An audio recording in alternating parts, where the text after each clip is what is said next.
So Jim Schwartz hates us, but the show must go on.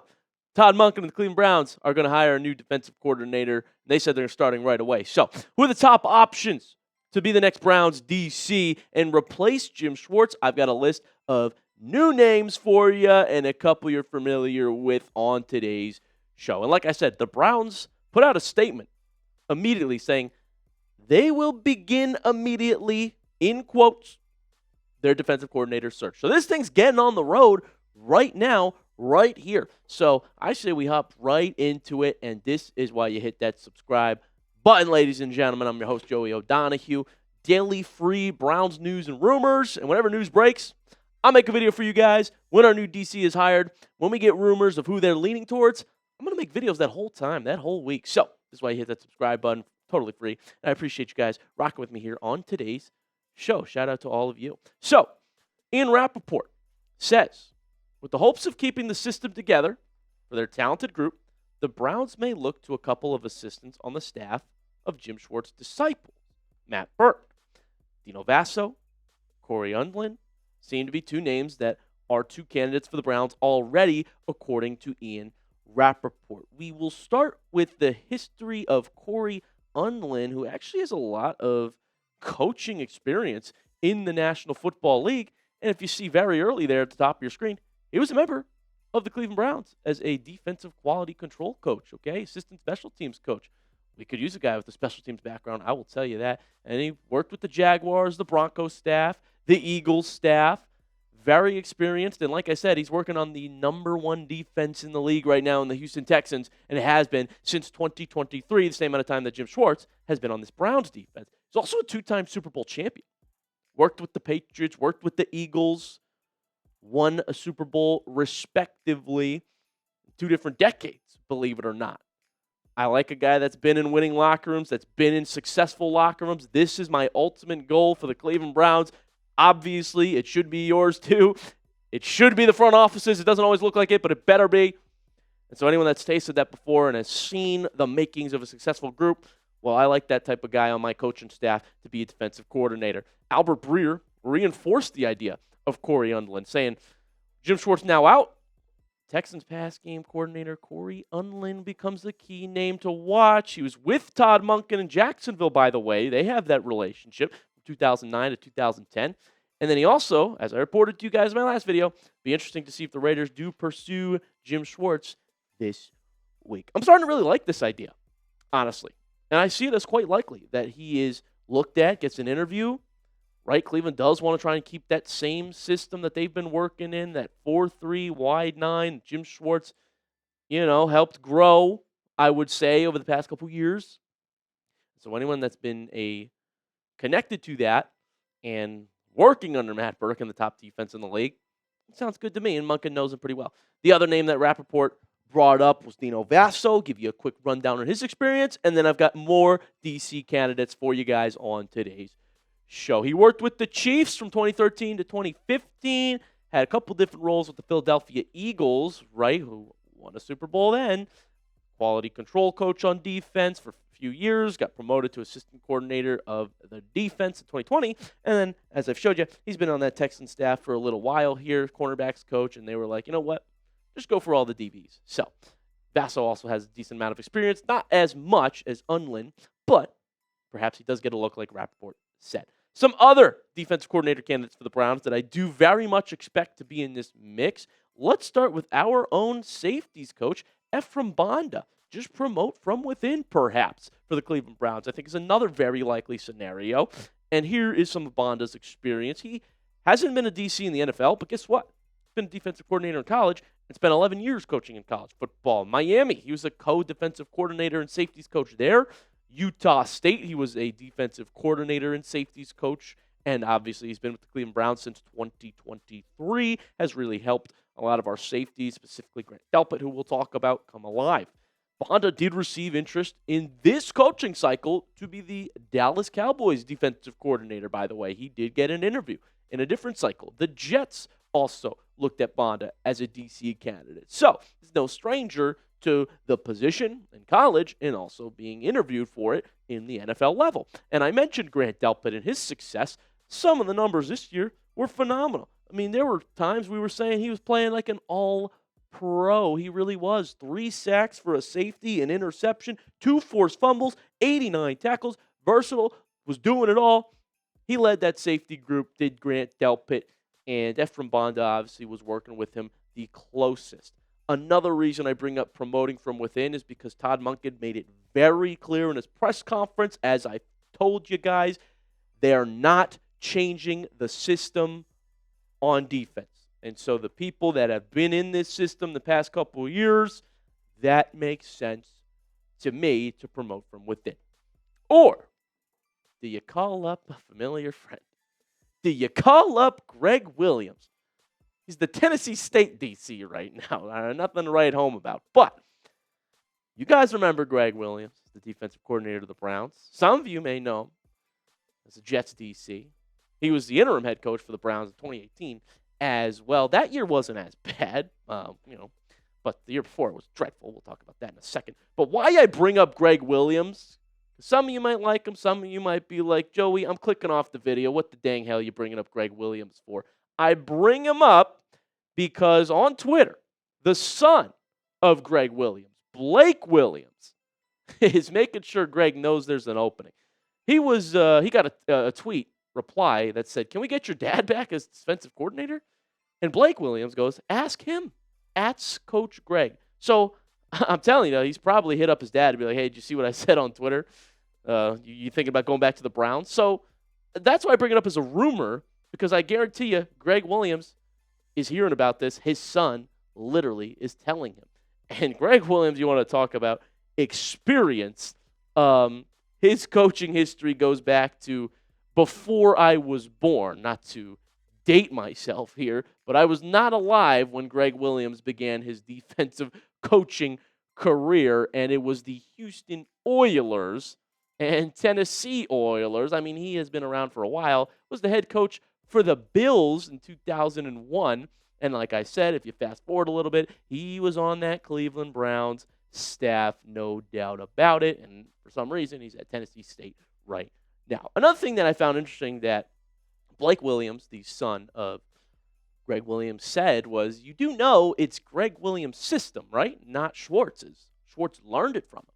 Schwartz was his defensive quality control coach and then promoted to linebacker coach on those great defenses of his in the Titans, right? What I just showed you guys, back when he was coaching the Titans, Schwartz was part of that staff. And then Gregg Williams left to go be a head coach. Schwartz was promoted to DC. And so Gregg Williams' son is saying that Schwartz's system everybody gives credit for, right? The wide 4-3, the aggressive 4-3, I should say, a wide 9, is actually Gregg Williams. I'll say there's a little boom-bust element to Jim Schwartz's system, by the way, while we're talking about it. It mostly worked. It was mostly phenomenal, but there were a couple times where it was a little too aggressive, especially if you watched him in Philadelphia. You're sending all-out blitz on third down. A lot of times you give up a deep play. And we've seen that once in a while with Jim. We lose on a game-winning drive to the Vikings this year to Carson Wentz. In the final minutes when the defense gives up that big of a drive to Carson Wentz. Also, the playoff game against the Texans, we got exposed. Flacco threw two pick sixes in that game, though, so I don't give that all to Jim Schwartz. But I'm just saying, there was an element of boom-bust. It mostly worked, but he was aggressive. Let's say that as a defensive scheme coach. We're talking about Gregg Williams, though, and his system. We went 0-16 with Gregg Williams. Like, we literally didn't win a game. It's literally embarrassing that this is a true graphic here. We didn't win a single game. So and I'm not saying that was Gregg Williams' fault. Obviously, the head coach was the biggest issue that year. But it's something to note here. He was on that staff. And obviously was not the head coach after his interim with Cleveland. So, no, I don't think it's likely. I think he's way too old. I think he's aged out, quite frankly, and we need some new juice here, not to bring back Gregg Williams. But just so you know that there's chatter about it. His son is talking about it on Twitter, and he's bringing it up to his dad, just so you guys know. Another likely scenario when we talk about promoting from within is Jason Tarver, a linebacker coach for the Cleveland Browns right now, has been with the Browns since 2020. Since Stefanski got there, funny enough. I think it's probably a more likely scenario, him or Banda, if you're going to go from within. He's a more experienced, older guy than Banda. and he's been a defensive coordinator in the NFL. Was the Raiders DC from 2012 to 2014, the Niners linebacker coach from 2015 to 2017. Now, Niners weren't that good that year, so some people actually say they prefer Banda gets the promotion than Tarver, something to consider. He was the Vanderbilt defensive coordinator from 2018 to 2019, and like I said, he's been in this Brown system for over half a decade now. Jeez, 2020, 6 years ago, Gage. We're getting old, man. So consider that and consider Tarver's experience. And because he specializes with the linebacker group, well, he's done a phenomenal job developing some of these linebackers that he works with so closely day in, day out, every single day. And I do credit Jim Schwartz for a lot of this development too, but Tarver specifically sits down with the linebackers and gets the most out of them. JOK, man. Pro Bowler 2023. Carson Swessinger, Devin Bush, revived his career in Cleveland. Swessinger, Defensive Rookie of the Year, rightfully so. Falcons fans are delusional. They're crying on Twitter. It's Carson Swessinger. It always was. Led all rookies in tackles, everywhere on the field. Great pursuit. Not to make this Carson Swessinger video. I might have to do this tomorrow because I got a lot to say about how good his rookie year was. But my point here is that Tarver's done a great job developing a lot of our linebackers, old and young. And the players do like him. Perhaps the ones that loved Jim Schwartz, like Miles, like Denzel Ward especially, could rally around a guy that's in the system, like Banda, like Tarver. So I bring up two internal options for the Cleveland Browns because I think they'll be in this mix very much so, and they both have DC experience at the college and NFL level. So you tell me before we get to the next couple candidates, you like anybody so far? Comment below if any names stick out to you in the comment section. You let me know down below how you guys are feeling about this list, and then we'll round it out here with a couple more candidates that are in consideration for the Cleveland Browns. Before we get to the rest of the list, let's tell you about our awesome sponsor, and that is Prize Picks. The big game is almost here. There's no better way to cash in during America's biggest sporting event than Prize Picks, where it always feels good to be right since the big game is right around the corner. That also means it's your last chance to get into the football action before next season. So close the season out right with Prize Picks by getting $50 instantly in lineups when you play your first $5. I love this app. It's a lot of fun. I've been crushing it this playoffs with the more on QB passing touchdowns. And since I can't watch my favorite team for a while, Prize Picks helps me stay entertained during these games. I have something to root for. It makes it so much more entertaining. And new feature alert, Prize Picks now has early payouts. If your player gets off to a hot start, you now have the option to cash out those winnings before the game even finishes. Join millions of users and sign up for America's #1 sports picks app. Awesome deal on Prize Picks 2 right now. The max discount. Drake May, more than half a passing touchdown. I got to add that to my lineup because I've got Drake May, more than half a passing touchdown, and Kenneth Walker, more than half a touchdown in the big game on Sunday. Download the Prize Picks app today. Use code CLNS to get $50 in lineups if you play your first $5 lineup. It's code CLNS to get $50 in lineups after you play your first $5 lineup. Prize Picks. It is good to be right. We got to talk about a former head coach who's defensive-minded, folks. Doesn't have a job right now.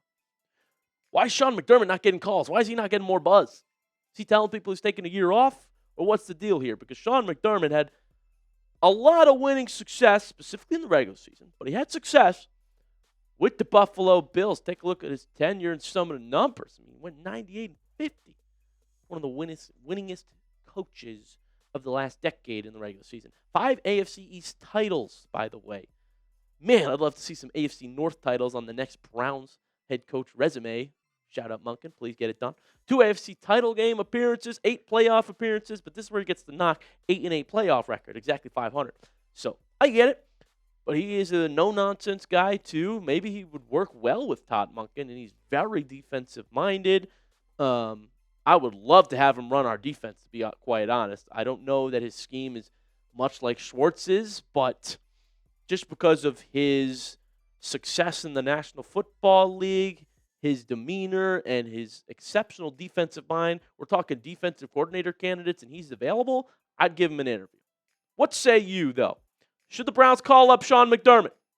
Type Y for yes, type N for no. Get a letter in that comment section down below, and you let me know what you think about the idea of bringing in the former Buffalo Bills head coach, Sean McDermott. We will round out today's show with one more candidate that, if you're a Browns fan, that is also a Buckeyes fan, like myself, like a lot of my dog pound guys that watch here. What about Matt Patricia, the current Ohio State defensive coordinator. OHIO. He was on the Patriots staff as defensive coordinator and for a multitude of different roles and years in New England. And guess what? He won 3 Super Bowls. 3-time Super Bowl champion. I like that the guys I'm putting on this list that are external candidates have won Super Bowls. Because that's the goal here. I'm tired of not even making the playoffs.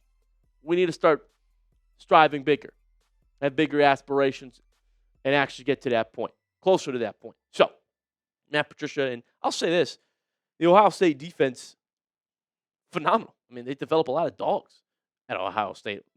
They're going to control the first round, I believe. Caleb Downs, Arvell Reese, those are top 10 picks, in my opinion. Sonny Styles. You know what I'm saying? I'd like us to draft the Ohio State corner, too, Ibigno son, later in the NFL draft. Like, there's a lot of defensive talent there. And so Matt Patricia, who's been in winning systems, winning cultures for the Patriots, and is now in Cleveland, well, in Ohio, why wouldn't Cleveland give him a call? See if he wants to come up to the big leagues one more time with his experience. Weigh in for me in the comments section, though. Who is your number one choice to be the next offensive coordinator of the Cleveland Browns? Give me a name, maybe on my list, maybe not. Your number one choice to be the next Browns DC. That's all the information I got for you guys on today's show. I will keep you updated throughout this entire DC search. Don't you worry who they're interviewing, who they're talking to, who's the favorite. I got you covered. Daily Browns news and rumors, totally free. If you love the Browns, hit that subscribe button, and I'll be back with more videos very shortly here. I can assure you that. So thank you guys so much for being an awesome fan base. Go Browns.